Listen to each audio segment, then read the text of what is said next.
on to departmental reports, curriculum and instruction, Chaparral Middle School, Mountain View Middle School academic support presentation, Jan Hunter, Cheryl Coleman, and Mike Farley.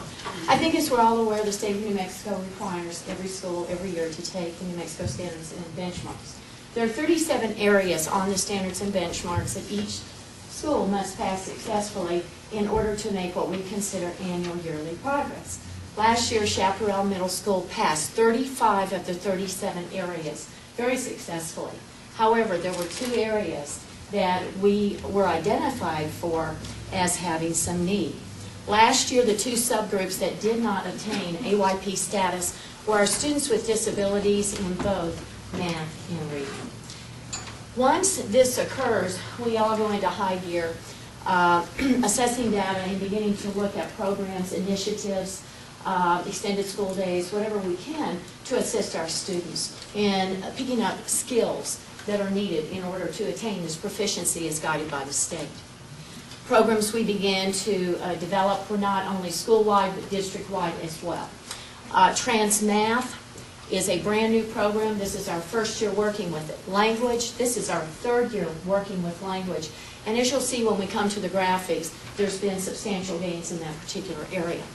We also have a unique opportunity at Chaparral during the first 20 minutes of every day to put on a 20-minute program that we call Critical Issues.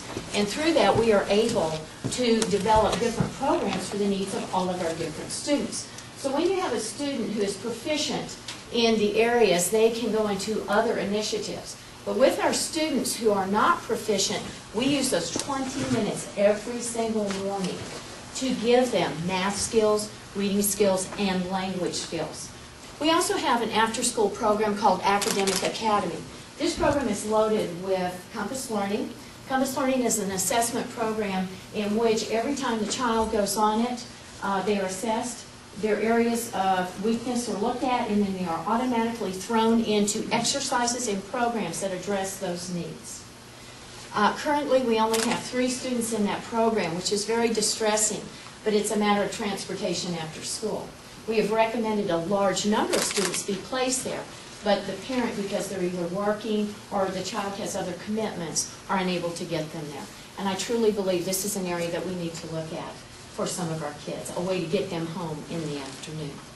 Additionally, we monitor every 20 days for attendance. 2 years ago, Chaparral did not make annual yearly progress, even though we passed all of the indicators except for attendance with our special ed kids. So at this point, every 20 days we're monitoring attendance. As a byproduct of that, we then are using truancy court, we're making home visits, we're calling parents in continually for conferences, because if your child is not in school, it is very difficult to educate them to the level that the state of New Mexico desires.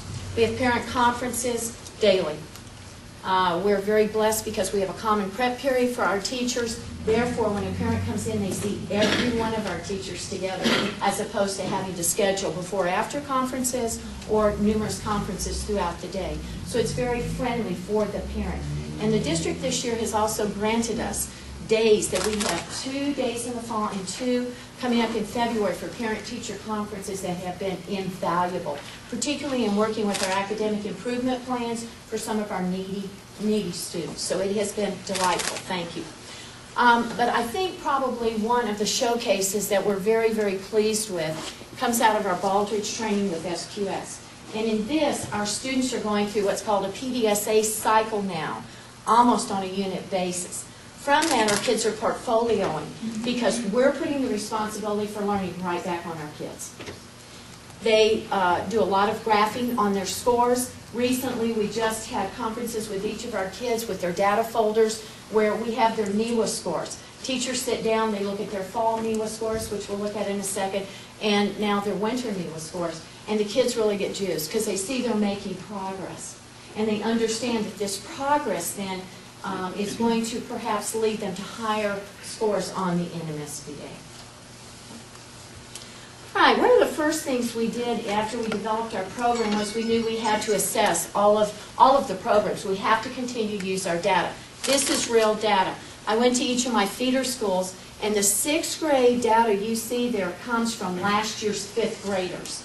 So we're looking at apples and apples, not apples and oranges. Graders this year did quite well in reading and very respectable in math. Our 7th grade, which was our 6th grade last year, is our middle child. They're struggling right now.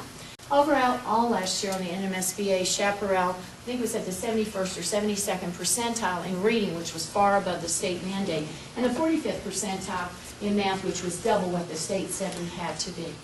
We tested the kids in the fall, and we've just done the winter testing. This is reading. And what I would like you to note is the fact that as you look at the fall, 6th grade, 7th grade, 8th grade, you will notice that upward trend. The reason for that is the state of New Mexico has competencies based on a 5 through 8. So our 6th grade students are not going to have the knowledge base our 8th grade students have. So they're going to start at a lower level. But you can continue to see the building. Also, when you look at our winter, NEWA, you will notice that we are making progress in each of the areas, or our children with disabilities, because that's the area we're not making AWP, and we're always looking at their scores. And you can see, while initially they're significantly lower, because they do have special needs, you will also know that they're making progress. One of, one of the things that has really concerned us is this inclusion group of SPED kids. You know, we're seeing some gain here, but inclusion's kind of flatline. And right now we're in the process of brainstorming what's going on with that particular group. We think that part of it may be there's a very big shortage of SPED teachers. And last year we were down a couple SPED teachers, and this year we're down one. And Mrs. Jones is doing everything she can to try to locate teachers to get into these programs, and that we're very grateful for. In math, you will notice again the upward trend because of the way the state structures the benchmarks. Again, when you look at the pull-out SPED, they're significantly lower than our regular ed kids. And again, the inclusion kids, you see, there's kind of an imbalance there with them as well. Then we go back and we pull out all of our at-risk kids. These would be students who have been identified through different assessments, actually, not just one, we use 3, as needing additional math instruction. Remember, if you don't have proficiency in math, you get 2 math classes, 6th grade, 7th grade, and 8th grade. And the same is true for reading. So these are kids who are getting 100 minutes a day plus of instruction in the core area. Trans math, you see gains. Look at LAS. That's a program we've had for 3 years. You see a large jump there. Our CHAPS program is our alternative program at Chaparral. It's a school within a school. And the math program, again, is a little iffy because it's a new program. Teachers are beginning to use it. Students are using it. It's more of a reading program directed at math using critical thinking skills. But look at our, again, our reading. It's continuing to go up. Thank you. What we did then was we came up with a range. And in looking, these are each of our grade levels, you will note that this is 6th grade reading. This is a proficiency range. So all students have to be within the 213, gosh, I don't remember, I think this was 232 or something like that up here. But this is where they have to score to be proficient, or to say they're going to be proficient on the test. And you'll notice in the 6th grade, as we gave the fall, we had a few kids here, and then we're moving up with the winter. Now, I need to let you know that this is a mean score. This is a mean. This is a range. There's your 7th grade. You'll notice that the range score is further into the 7th grade because they've had that additional year. And then when you look at 8th grade, you can see we're even further into it. So we're getting more and more kids into the area that they need to do. Now math, again, here we go with our math because it is a brand new program. Cheryl, how do you feel that because I'm hearing different things, how do you feel the math teachers are handling the new math program?